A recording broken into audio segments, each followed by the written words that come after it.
एक राजा बहुत सनकी था। उसे सबसे लंबी कहानी सुनने की सनक सवार हुई। राजा के हुक्म से मुनादी कराई गई।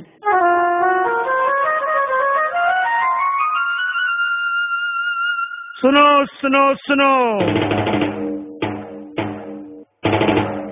सुनो सुनो सुनो, महाराज धीराज का हुक्म है कि जो उसे सबसे लंबी कहानी सुनाएगा उसे रामगढ़ की जागीर तथा एक मुंह मांगा इनाम दिया जाएगा, मगर जिसकी कहानी लंबी ना हुई उसे कारावास में भी डाल दिया जाएगा।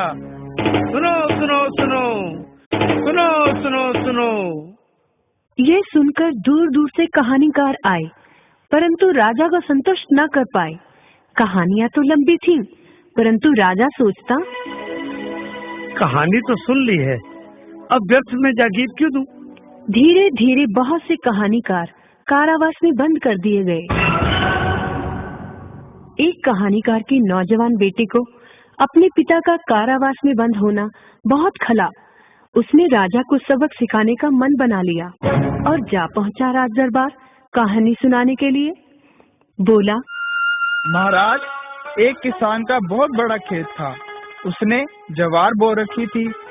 पास ही एक पेड़ पर ढेरों चिड़ियों का झुंड रहता था, इसलिए जब भी किसान बीज बोने आता, चिड़ियों बीज निकाल कर खा लेती थी। एक बार उसने सोचा कि वह खुद अपने खेत की रखवाली करेगा। चिड़िया भी कौन सी हार मानने वाली थी, उन्होंने भी योजना बनाई, बस काम आसान हो गया।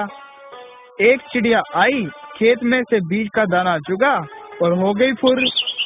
फिर एक चिड़िया आई और दाना चुगा और हो गई फुर। और फिर एक और चिड़िया आई, दाना चुगा और हो गई फुर।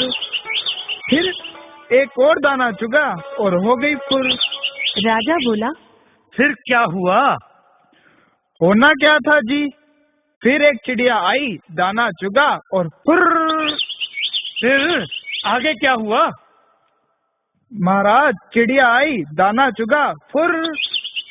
ठीक है भाई, अब आगे भी तो बोलो। वही तो कह रहा हूँ महाराज, चिड़िया आई, दाना चुगा और फुर।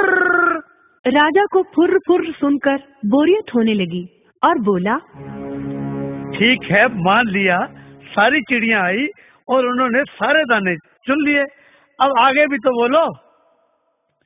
ऐसे कैसे चुग लिए महाराज? एक एक चिड़िया आएगी, एक एक दाना चुगेगी, सभी दाने खत्म होंगे, तभी तो कहानी आगे चलेगी। एक चिड़िया आई, दाना चुगा और फुर।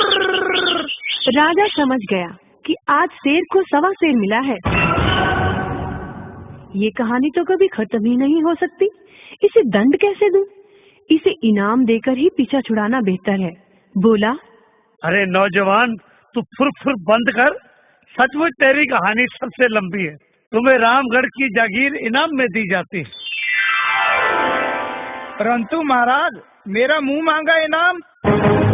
हाँ हाँ, वो भी बोलो, तुम्हें क्या चाहिए? मेरा इनाम यही है कि आप सभी बंद कहानीकारों को छोड़ दें। बिना बात किसी को सताना अच्छी बात थोड़ी ही है। इससे राजलक्ष्मी नाराज हो जाती है और देश और राजा दोनों ही नष्ट हो जाते हैं। मैं चाहता हूँ कि हमारे वतन पर ऐसी विपदा कभी ना आए। बात तो तुम्हारी ठीक है। हम हुक्म सुनाते हैं, सभी कहानीकारों को बादब छोड़ दिया जाए। ये युवक बहुत समझदार है।